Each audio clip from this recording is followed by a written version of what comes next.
Misaotra anao tsy misaraka amin'ny televiziona malagasy miaraba tompoklasy tompokivavy tonga soa tao anatin'ny fampahalalam-baovao manasantsika rehetra anaraka hatramin'ny farany na roso aloha ny fampahalalam-baovao satria anaraka ny mondial sika rehefa avy eo amin'ny fitora ny lalao ifanandrina ny Espagne sy Cap Vert. Ny farany herinandro teo ny tokana ireo ampahandalana vita amin'ny lalam-pirenena fahatelo amby folo sy ny ampahandalana amin'ny lalam-pirenena faharoa amby folo miainga ao Taolaniaro ka hatrany Ebakika ny filohan'ny fanavaozana ny Repoblika nanamafy izy fa mitohy ny asa raha ho an'ny lalam-pirenena faharoa amby folo manokana miaraka amin'ireo mpiara-miominantoka sy ireo mpamatsy vola vahiny. Gilardora Mambasoa sy Rodriguez Afmaly. Raha tantaran'ity lalana ty dia nampiana hoe lalana misy hoe bac plus 10 zany hoe mitovy amin'ny mahazo professeur zany ny hasarotany manalo an'ity lalana ty amin'izany fotoana zany miampita bac folo ka amintsika amin'ny teny izao dia efa roa ny vita amin'ireo renirano zay iampitana amin'ny bac ireo dia ity zay misy antsika ty any pony Ebakika sy pony Manambono efa vita ireo anankiroa ireo efa tsy miasa tsony ny bac amin'izao. Araka izany dia teto amin'ity renirano ny Ebakika ity no baka voalohany tamin'ireo folo iampitana raha miainga ao Taolaniaro ho an'ny Vangaindrano. Tsy miasa intsony ny bac eto satria efa vita tanteraka ito tetezana ito miaraka amin'ny lalana mirefy 5.7 kilometatra mampitohy ny Taolaniaro sy Ebakika. Andro lehibe ty satria napijaly atsika lala Fort Dauphin hatra amin'ity toerana itoy mbe mitohy hatrany amin'ny bac mbo hitohy avao vita mbe hitohy avao vita atsika fa hitohy io fa misy vita koa aloha agny hitohy io mbe hipody avao koa zay hitokagny magnaraky. Ny faritra atsimo faritra managny mahizy azy avy agny zahay avy agny Androy mandeha eto Anosy koa. Mampiasa finaritra atsika ry vahoakany Ebakika mahatalaky mandromondromotsy tezao fananatsika io ka avelanareo andehanany sarety pneu vy io simba malaky io no alefatsika misy an'iregny no eketsika andehanany regny vetivety io le potiky lala io mahaiza atsika saropiaro amin'ny fananana iombonana. Ny vondrona Europeanina ny banky afrikanina ho amin'ny fampandrosoana ary ny OFID no mamatsy vola ny fanamboarana ny lalam-pirenena faharoa amby folo ankoatra ity ampahany efa vita ity nambarany filohan'ny fanavaozana ny Repoblika fa noho ny fatokisana ireo mpamatsy vola ireo dia mitohy ny asa fanamboarana ireo ampahany sisa amin'ny RN12 anisan'izany ny miainga eo Ebakika ka hatrany Somisika mirefy 1.20 kilometatra sy ny miainga eo Masianaka ka hatrany Vangaindrano mirefy 2.30 kilometatra. Ireo asa ireo izay vinavinaina ho vita tanteraka amin'ny taona 2024. Ankoatra ny lalam-pirenena faharoa amby folo notokanana ihany koa ny takela-patsiarovana manamarika ny fahavitan'ny ampahany voalohany amin'ny lalam-pirenena fahatelo amby folo mampitohy ny Taolaniaro sy Ambovimbe. Lahara-pahamena ho an'ny fitondrana amin'izao ny fampandrosoana ty atsimo Nosy raha nambara ny filohan'ny fanavaozana trany ireo mpamatsy vola rahateo vonona amin'ny fanohizana ireo asa rehetra mandeha aty atoerana.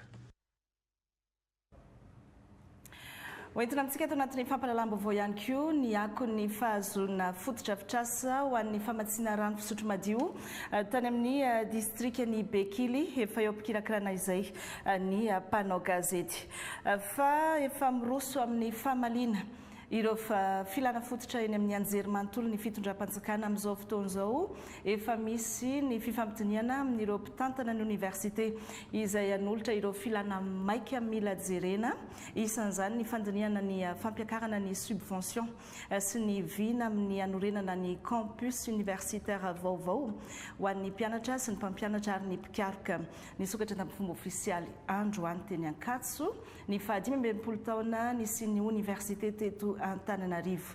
Aina Rabetany sy Ajarazafy ny mpiasa. Hiroso amin'ny fananganana campus universitaire vaovao eny amin'ny université n'Antananarivo ny fanjakana mba hampiatranoana ireo mpianatra sy mpampianatra mpikaroka aorian'ny fanoloran'ireo tompon'andraikitry ny université ny filany sy ny fenitra takiny. Isan'ny teboka nasongadin'ny Prime Ministre lehibe ny gouvernement io tamin'ny fanokafana tamin'ny fomba ofisialy ny 15 taona ijoroan'ny université teto Antananarivo. Tetika asa boavana dia ny anaovana campus universitaire betsaka be eto Madagasikara sy ny manokana zany ny eto Ankatso dia ny filohan'ny fanavaozana nampitondra hafatra fa hanao campus universitaire vaovao ahafahantsika mandeha trano ny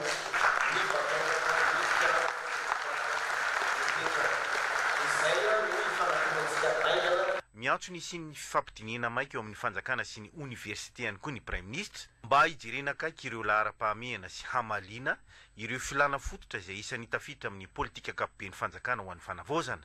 Tafiditra amin'izany ny tokony hampiakarana ny subvention sy hitondrana vahaolana amin'ny resaka mpampianatra. Miaino ny mpianatra, mpampianatra mpampianatra ary mpianatra izay mianatra ity ny fitondram-panjakana dia ny filoza io satria resy lahatra fa ny tsy ampy teto Madagasikara dia ny fampiasana ny voka-pikarohana, ny fanohanana ny universitaire ny voalazana ny matofinoa teo hoe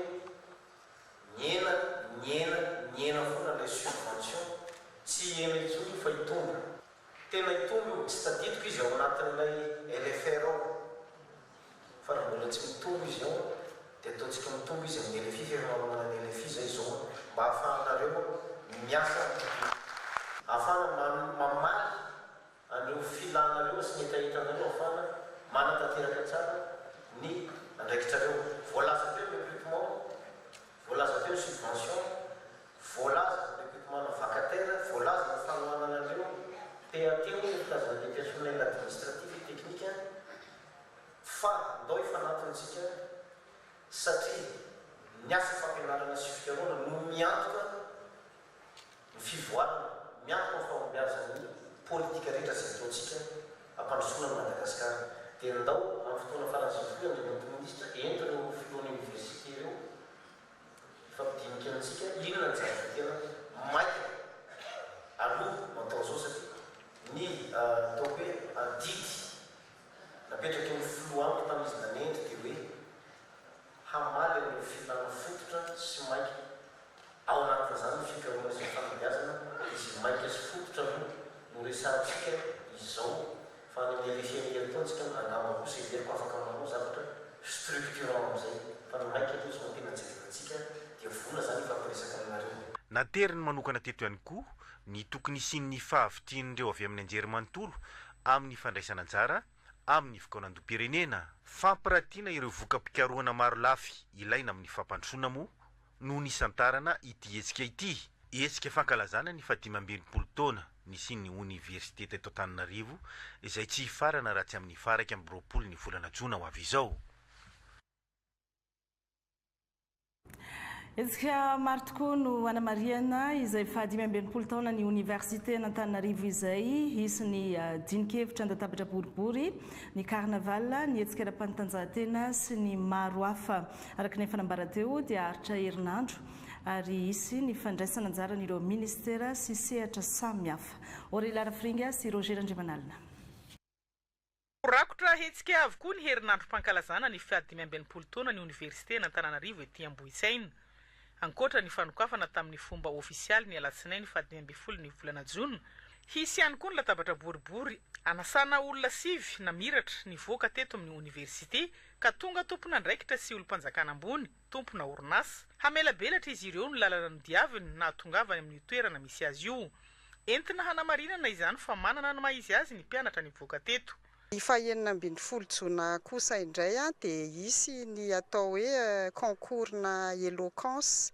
Izy io dia natokana indrindra ho an'ny mpianatra ary amelabellaran'izy ireo ny lohahevitra hoe 65 ans d'excellence unie pour bâtir l'avenir. Ny faha 17 ambin'ny folo Jona kosa indray dia isy ny carnaval lehibe izay atao ato anatin'ny université Antananarivo ihany zany a. Ny tapany hariva amin'io 17 Jona io kosa dia isy ny spectacle lehibe izay iarahana amin'ireo tanora vao misandratra ety Ankatso. Ny 20 Jona dia asaina isika rehetra izay nandalo tety amin'ny université Antananarivo ifanotrona iara-ilanonana amin'ny déjeuner de convivialité izay atao eny amin'ny Excellencia Park eny Ambohimanga manomboka amin'ny 12 ora sy sasany. Manomboka ny 17 Jona kosa dia hianka tanteraka ao anatin'ny compétition sportive isika ka ny tournoi sportif inter-établissement no anomboana izany atao ao amin'ny gymnase. Ao anatin'izao fotoam-pankalazana izao dia manentana indrindra atsika rehetra, indrindra itsika izay nahita soa tety amin'ny université Antananarivo mba ho avy ifanotrana amin'ireo fotoana maro samihafa izay voalaza teo aloha ireo. Ny 20 sy 21 ny volana Jona izao kosa no anatanterahana ny lalao fanamafisana fifandraisana eo anivon'ny sehatr'asa ara-panjakana, ny ministera sy ny orinasa samihafa. Mahatratra 5 eo ny mpandray anjara efa nisoratra anarana treto. Namarika amin'io fotoana io dia isy match de gala izay andraisan'ny gouvernement Tanjara sy ny mpampianatra eto amin'ny université Antananarivo. Ilay match moa zany dia match basketball mixte ho an'ny vehivavy sy lehilahy. Misokatra zany ny fandraisana anjara ary izay mihitsy mbola iantsonan'ny ireo mbola izay otiny eritreritra hanao an'ilay izy fa mbola afaka tsara mihitsy mandray anjara amin'izao fotoana izao. Hifarana ny 21 ny volana Jona izao ny herinandro ny fankalazana ny 15 taona ny université Antananarivo. Iverenantsika ry ny akom-baovao ny fitsidian'ny filohan'ny fanavaozana ny Repoblika amin'ny vady tany amin'ny faritra Atsimo Nosy iny. Raha toa ka ny aina tao anatin'ny tsy fisindrany fisotro madio nandritra ny 13 taona ny mponina tao amin'ny fokontany Soakija, commune Vohimanga any amin'ny distriktan'ny Bekily dia nivaha ny olana ankehitriny nahazo foto-drafitrasa mifandraika amin'izay famatsiana rano fisotro madio izay ny mponina any an-toerana. Aja Nofra Kotonirina, televiziona malagasy any Bekily. Rano fisotro madio azo avy amin'ny herin'ny masoandro ho an'ny mponina 720 tafo sy ho an'ny biby fiompy no natolotra ny vahoaka ato amin'ny fokontany Soakija. Izahay reto dia solotena avy amin'ny association Fanjiry izay tarihan'ny vadiny filohan'ny fanavaozana ny Repoblika Elizara Andriamirina dia miaraka amin'ireto mpiara-miombona antoka satria izao asa izao no hitatsika dia tao ny fanapiany izay nikarakara azy manokana dia ny avy ao amin'ny Fondation Atlantique Groupe ary eto toerana ihany koa ny Merci Ministries Madagascar izay nanampy tamin'ny fahazahoana izao foto-drafitrasa lehibe izao dia mirary indrindra izahay avy amin'ny association Fanjiry mba aharitra ela tokoa izao foto-drafitrasa izao. Afa-pahasahiranana araka izany ireto mpahazo tombotsoa. Mahafapona mihitsy nahazo rano madio, nahazo rano tsotra, nahazo rano finomana omby da sotra makafy fa afapo zahay tena falifaly nahazo rano. Sarotra dia maneonareo soa ireo sosimba satria fa sy nisy ara-bola asika ny tany fa zakamy sizasika. Fangatahasika zay fa elaela nagnano anazy fa misy 13 tao zao vao nahazo. Ka zay vovilivila avao koa. Dia sekeko laha izay nasisako anyanky sekeko leo manimbanio. Mbola itoy moa izao fanolorana rano fisotro madio izao atao amin'ny faritra Androy sy Atsimo Anjevana ka miisa 10 ny fitambarany izany. Resaka lavanila vao tafatsangana dia hiasa avy hatrany ny AVM na ny Alliance pour la Vanille de Madagascar. Ny AVM izay rafitra vaovao natsangana nanoloana ny CNV na ny filakevitra nasionaly momba ny lavanila teo aloha. Asa voalohany ho ataon'izy ireo ny fividianana ny lavanila voahomana any amin'ireo mpandraharaha-mpanondrana. Ho ampiasaina hividianana izany ny 400 vola $730 ao amin'ny kitapom-bolan'izy ireo. vaovao entiny tojo fanomezana sy erakoto malala. Ividy lavanila voahomana hatrany amin'ny 900 taonina amin'ireo mpandrara-panondrana ny AVM na ny Alliance pour l'avenir de Madagascar. Ny AVM izay rafitra vaovao nasolo ny filan-kevitra nasionaly ny lavanila na ny CNV teo aloha. 4,2 no andraisan'izy ireo ndraiky lao amin'ny lavanila mainty, 5,2 kosa ny lavanila mena ary 7,2 ny lavanila vaky. Izy zany fametrahana maritsivana na koa kritera afahantsika misafidy araky ny lalàna indrindrindrindra sy ny maritsivana izay voalazako teo ireo mpandraraha izay hividianana an'izay lavanila efa voakarakara izay. Misy moa zany ny fampahafantarana koa ny appel à manifestation d'intérêt afahan'izy ireo mametraka ny atota taratasy rehetrarehetra mba afahan'ny fanjakana zany miroso ao anatin'ny fijerena hoe iza amin'izy ireo no mafeno ny fepetra izay voalaza mba ahafahana miroso amin'ny fifidianana izay lavania voakarakara izay. Etsakilan'izay dia tsy maintsy mividy lavanila maitso 3,000 taonina eny amin'ireo tantsaha ireo mpanondrana ireo, ka R1,000 ny lavanila maitso lava raha 5,000 kosa ny lavanila maitso fohy. Amin'izao fotoana izao mitotaly $7.3 tapitrisa ny vola amin'ny kitapom-bolan'ny AVM. Dia 700 isanjato ny vola dia ampiasaintsika hitrohana ny tahiry izay mbola antony mahatonga ny fikorotana ny vidin'ny lavanila ka mahatonga ny vidin'ny lavanila io ambany dia ambany. Ny 300 isanjato kosa dia ho ampiasaintsika amin'ny fanaovana sy fanatsarana fotodrafitrasa indrindra ny amin'ireo faritra mpamokatra lavanila.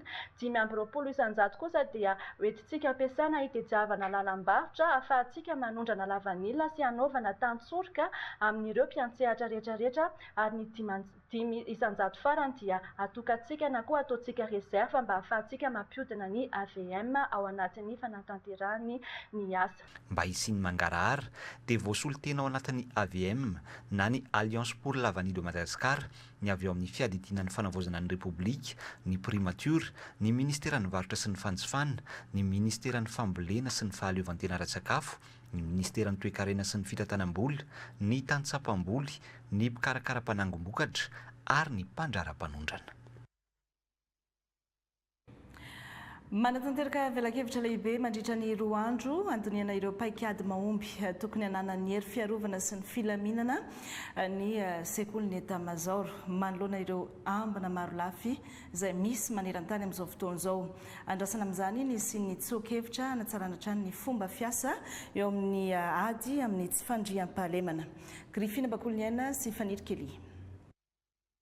Sehatra iray manofana manamboninahitra ambony anivon'ny tafika malagasy ary mandinika zavatra maro lafy ny sekoly ny Etat-major.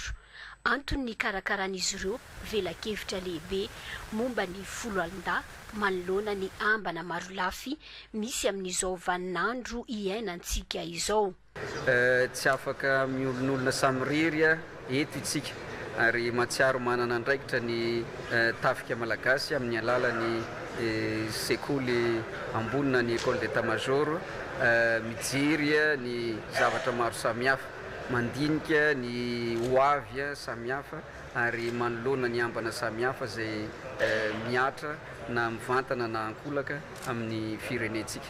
Miezaka ny folo alin-da indrindra ny tafika malagasy mamehy ary mifehy an'izany ary miroso amin'ny fianarana ary miroso amin'ny fampitaovana samihafa manodidina an'izany satria anisan'ny ambana goavana ary manahirana amin'izao taonjato iainantsika zao ny fampiasana drone izay manahirana tokoa ny mifehy azy, fa ny tsaratsara kokoa dia mitomboka mandrakariva amin'ny fianarana, famantarana ny pitsopitsony rehetrarehetra ahafahana miomana amin'izay mety lafiratsiny raha aorianao. Ny jeneraly misotro ronono ministry ny fiarovam-pirenena teo aloha Rakotondririna Richard no nanao ny velakevitra izay nifantoka tamin'ireo paikady ny stratéjika ary ny arofanina tokony hijoroany folo alin-da hatrany eo anivony izay ambana misy izay. Ny antony ny safidianana an'izay loha hevitra izay dia satria manoloana ny fiovan'ny ambana misy izay atrehantsika amin'izao fotoana izao dia tsara ny mba ahafahantsika mandinika inona ny fepetra, inona ny stratégique tokony hoentina iadina sy hiatrehana an'ireo ambana maro lafy zay misy sy atrehantsika amin'izao fotoana izao. Ny zavatra andrasanay sy ataonay moa zany aorianan'izao fahavitany tsy famelabelaranana raha anaty hevitra ty dia mamoaka karazana tsokevitra anankiray izay mamidina sy mandrindra an'ireo zavatra resahana teto na ankevitra zany ary hoentina atolotra ny eo anivon'ny fibaikona ny tafika mba raha misy ny hoentina ho ampiasaina zany. Mamatsy arakevitra ny fibaikona ny tafika malagasy ny sekoly etamajor ka ho volavolaina ary arafitra indray mba ho fototra hiaingana izy ireo izay tapaka mandritra izao velakevitra izao. Iatrika ny fanadina-panjakana CEPE ireo mpiadina manerana ny nosy rampitso misy ny hafatra sy ny tsodrano avy amin'ny ministra ny fanabeazam-pirenena. Katoko ny fanadinana ofisialy zao dia atolotra anareo ny tsodrano sy ny firarian-tsoa. Mirary soa anareo ahazo hery fahendrena ary fatokisatena amin'ny fiatrehana ny fanadinana. Ny fitondram-panjakana mijoro tarihan'ny Andriamatoa filohan'ny fanavaozan'ny Repoblikan'i Madagasikara amin'ny alalan'ny Ministeran'ny Fanabeazam-pirenena sy ireo rafitra rehetra miara-miasa aminy dia vonona tanteraka amin'ny fanatanterahana ampilaminana ny fanadinana manerana ny nosy. Manentana anareo mpiadinao mba ho tony sy atokotena aza mikoropaka manoloana ny laza adina, vakio tsara ny toromarika sy ny fanontaniana ary avereno vakina fandroany raha ilaina. Mankahery ireo mpampiadina sy ireo tompon'andraikitra rehetra ao mba hanatanteraka ampahatoniana sy ampahamatorana ny andraikitra nankinina taminareo. Manentana ireo ray aman-dreny sy ny fianakaviana ihany koa ny tenako mba hanome tantsorika sy fampahirezana ireny zanantsika ireny mandritra ny fotoam-panadinana. Toizantsika hatrany amin'ny resaka fampianarana izay ihany mampahomby sy mampalavorary ny kalitao mpampianarana. Eo amin'ny setra ny teknika sy ny fanarankasa ny fampipitaovana ianarana sy izaran'ny mpianatra amin'ny asa. Tsy mitsahatra mikatsaka sy mitady ny fiara-miasa sy ny fiara-miombonantoka ahafahana mameno ireo fitaovana sy manavao ireo fitaovana ny ministra mitantana ity departementa ity mba hanatsarana izay kalitao mpampianarana izy. Androany dia nanolotra milina fanjairana ho an'ny sampam-piofanana coupe et couture. Etsy amin'ny lycée technique Ampefloa ny ministera ny fampianarana teknika sy ny fanarankasa vokatry ny fiara-miasa niaraka tamin'ny UNESCO tamin'ny alalan'ny tetikasa BIR 3. Fanampanazavana. Asa tanana dia tena hoe anisan'ny tena ilaina. Izay hoe mamoaka teknisiana tsika ary rehefa manaraka fenitra rehefa manaraka ny toetrandro rehefa moderna zany izy dia na ny tanora avy eo afaka hoe mampirisika ny tanora mba hanao zavatra bebe kokoa zany le izy betsaka zany mbola tsy ampy ary tena tsorona zany raha eo amin'ny lafiny kafamboleny zany ny fitaovana hoentina iambana tsara an'ireny dia mbola betsaka ary maro.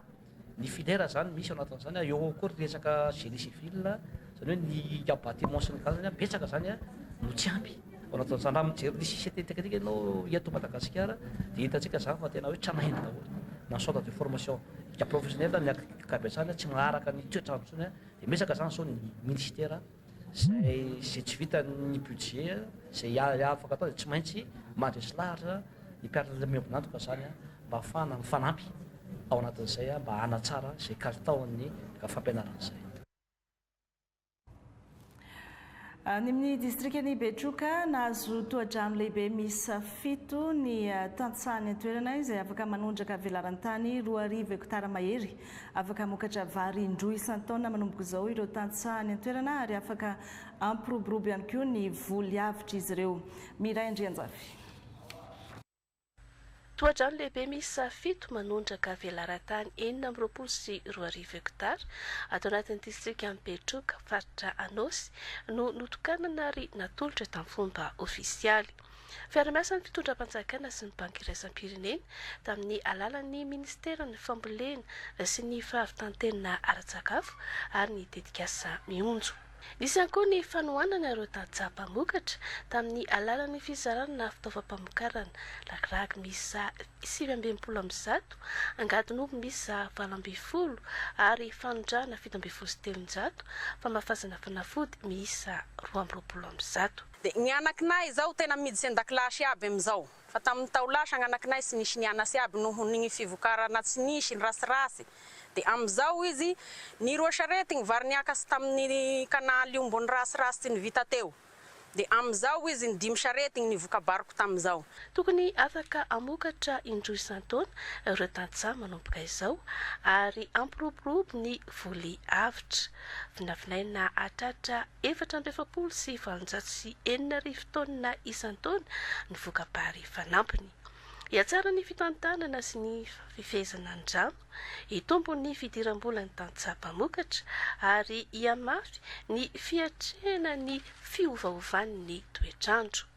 Tafiditra ao anatin'ny programma n'asa tanterahan'ny ministera amin'ny alalan'ny tetikasa mionjo ihany koa ny fanomezana karatany misa 520 ho an'ireo mpisitraka mba afaka hamokatra patrikina izy ireo. Akony Congrès iraisam-pirenen'ny prakitra natao tany Libreville tany Gabon izay ny fampizarana ireo firenena mpikambana traikefa sy nitondrana vahaolana anatsarana ny sehatra ny asan'izy ireo mazava ho azy fananana soloteny Madagasikara tao anatin'izany araka ity tatitra hoentin'ny Mamso Hortensia ity. Niady hevitra ny karokany ny tokony mba tsy hanafenana tsony ny fisian'ny firaketan-drara. Ny zava-dehibe tapaka zany misy eo amin'ny 3 le izy. Voalohany indrindra dia ny fidirana eo amin'ny sehatra numerika sy ny fandrindrana zany sehatra numerika zany. Manaraka zany fampahafantarana satria hita hoe tsy ampy ny communication dia ampitomboana zany ny fampahafantarana zao tontolo zao zany fisian'ny prakitra fitsarana zany. Anisan'ireo olana voaresaka nandritry ny fionana ny fahasamihafan'ny fepetra sy ny fanofanana ho an'ireo prakitra manerana ny Afrika. Raha efa entitra ny sivana sy ny fanomanana any amin'ny firenena sasany dia mbola ilaina ny fanamafisana izany eto Madagasikara. No amafisiny Union Panafricaine des Greffiers na ny UPG fa manana anjara toerana lehibe amin'ny fampandrosoana ny firenena ny prakitra satria dia izy ireo no miantoka ny fahatomombana ny fikoriana ny raharaham-pitsarana. 3 andro no niona tao anatin'ny fikaonan-doiraisam-pirenena iny ary tantaratra tao anatin'izany ny fahaiza-manao sy ny fahaiza-mitarika nanana malagasy ka natonga ny filohan'ny syndicat ny greffier de Madagasikara ho lasa président fahatelo anivon'izany fanahy africaine zany. Fa maro tokoa ny mpikambana ao anatin'io ny Afrika rehetra zany ao anatin'io daholo dia tombony lehibe eo atsika ary ananatsika herintsika ihany koa ary aorianan'izay dia tsy afina amintsika intsony ny vaovao rehetra. Taorian'ny fifampidiniana tany Gabon dia natsangana ny Union Panafricaine des Greffiers tapaka ihany koa fa hisy ny fitsidian'ny filohan'ny UPG eto Madagasikara. Tanjon'ny UPG ny fanatsarana ny sata sy ny tontolo ny asan'ireo prakitra ary ny fampiroboroboana ny fifanakalozana traikefa eo amin'ireo firenena mpikambana. Amin'izay hoe fidirana amin'ny lafin'ny sehatra iraisam-pirenena izay dia mampitombo ny fifandraisana iraisam-pirenena voalohany indrindra zany hoe misy fifandraisana bebe kokoa zany ny prakitra manerana ny Afrika. Zany reconnaissance momba ny Madagasikara koa hoe fantatra any hoe manahoana zany Madagasikara, manahoana prakitra ny Madagasikara, ohatra fifandraisana amin'ny resaka formation mety misy échange mety misy hoe mpanofana ho an'ny sekoly izay mpanofana prakitra eto Madagasikara mety misy avy any zany ampifanaty a Madagasikara, misy fifanakalozana, fifanampiana na amin'ny resaka fitaovana na amin'ny resaka lalàna koa ary mety misy fandraisana. Fanamafisana ny fahaiza-manao, fanatsarana ny sata ary ny fampidirana ny sehatry ny numerika no natao. Anisan'ny lahara-pamena apetraky ny Union Panafricaine des Greffiers ho fanatsarana ny asan'ny prakitra sy ny kalitaon'ny tolotra ara-pitsarana aty Afrika.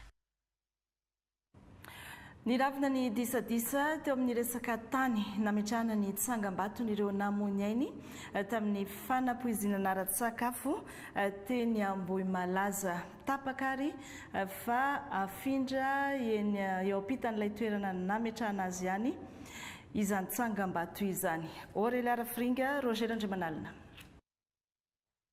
Nipetraka ny marimaritra iraisana ny amin'ny amindrana ilay tsangam-bato victime Ambohimalaza taoriany ady hevitra naharitra ora iray mahery teo. Voalaza manko fa tany manatompo Andry Frère Mineur Capucin Ambohimalaza mitondra ny titra hoe nahitany sokatra domaine ity tany ity ka tsy tokony ametrahana izao tsangam-bato izay voalaza fa tsy ny fampiarahana izao.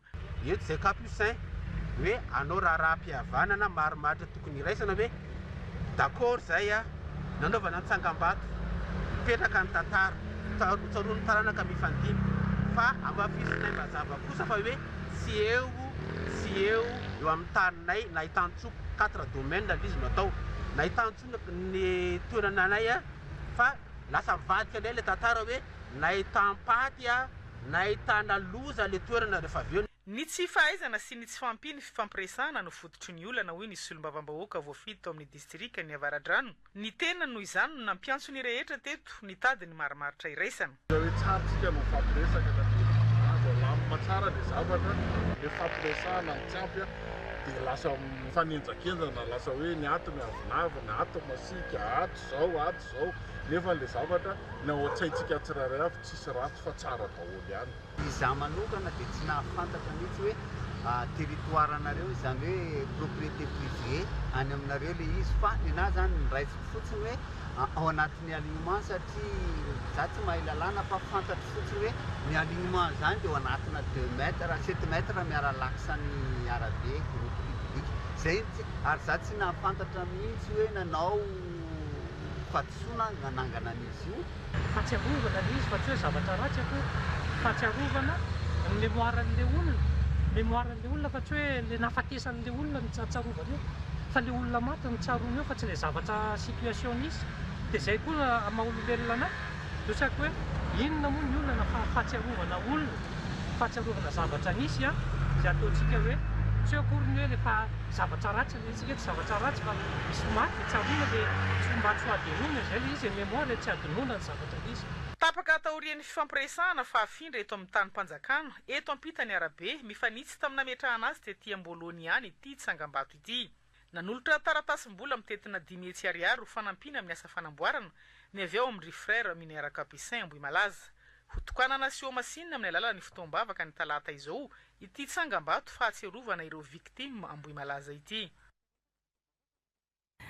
Ary ny amaranantsika ny fampalalam-baovao atsahatra avy hatrany ny hetsika ratafika taon'ny États-Unis sy Iran taorian'ny fifanarahana fampitsarana ny ady sy ny fifandonana nisy teo amin'ny rotonta arahana fampitsarana ny ady teo amin'ny Iran sy États-Unis zany dingana lehibe ara diplomasia io nankatao amin'ny firenena mikambana sy ny firenena maro maneran-tany mba hamerenana ny filaminana any Moyen-Orient.